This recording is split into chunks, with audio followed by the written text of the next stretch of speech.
Okay, so another recap of week one was offensive and defensive shape. So what we've got here is we have our players that are located on the yellow cones. Okay, and this is our defensive shape. So we've got our outside or center backs or outside backs, two defensive midfielders, attacking midfielder, wingers, and forward.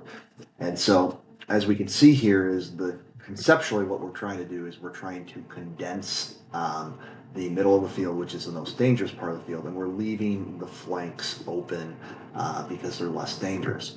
As we look at how we transition out of that into an offensive um, positioning, we can see that we will then open everything up, widen out.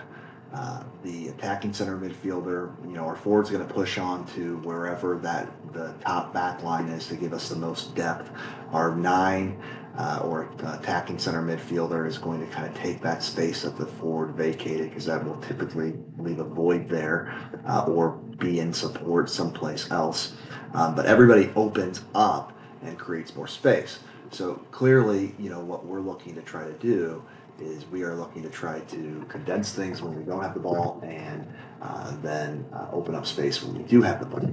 Now, that's all fine and great when everything looks perfect and is in the center of the park, and we can be in great alignment everywhere, and everything looks fantastic. However, that's not typically the way that the game is played. So. What we did was we ran a few drills at the second practice today about kind of dropping the ball in to an offensive and defensive position. So what I've got here is we have uh, basically our winger, attacking center mid, offensive or striker, defensive center mid, and then our back line, and we have the ball. Okay, and so ideally, what we want to try to do is we want to try to keep good spacing, so you can see how we're all completely spread out. But we lose the ball all the time, both in the center of the park and on the flanks. And so, what is important to know is how do we try to defend that once we lose the ball? The first thing is, and this is just to recap, within the first 2 or 3 seconds, if we can win the ball, we want to try to win the ball. We want to put as much pressure on the ball, make that ball handler, whoever has stolen the ball from us, put his head down, make him make a mistake, make him transition out of it. Okay? Um, if we can do that, then certainly we can try to then go to goal again and transition to the opposing defense or our offensive third of the field, which is labeled over here: offensive third of the field, middle third of the field, and then defensive third of the field. So when we are in the middle third of the field, again, different phases of different places of the game. If we cannot win the ball back, the 10's job, the forward's job, is to pinch in, and our goal is to mark up, get behind the ball as much as possible, just like so. Okay, and we condense and we transition into this very dense type of defense, right? So obviously, if they win the ball here, they've got a player that's on the ball. They certainly will have some attackers and some other players that are in this area, but the hope is that we have gotten behind the ball. People within players within 5-10 yards if they can win that ball back in 2 to 3 seconds, like we talked about. But immediately, our job is to go from that attacking shape right to that defensive shape, and everybody gets behind the ball as quickly as possible. What this does is this forces this player after he's won the ball is to all of a sudden think, well, I can't play these balls in this direction. Our 10 has funneled down and pinched down, and most likely the outside back for the other team is sitting back here, and the ball will be played back and recycled through. Now, the goal is, if we look at how that would be recycled through, the goal is is that our forward plays a pivotal role.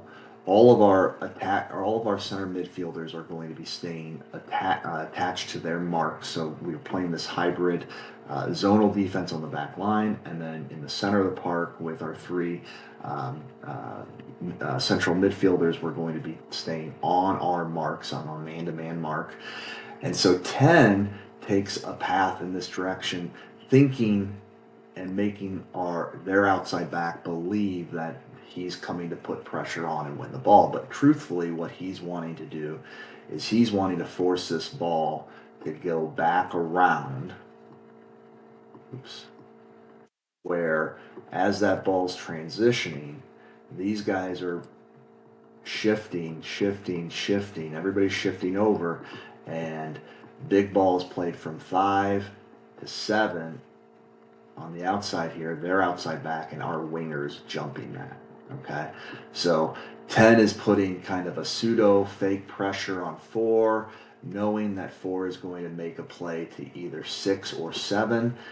Or 5. If he goes to 5, 10 is going to continue to follow and create an angle in which 5 cannot go back to 4, and then 5 makes that decision to go to 6 or 7, and our winger will then make that jump. So again, this is where in the middle of the park, the central third, we want to make these jumps.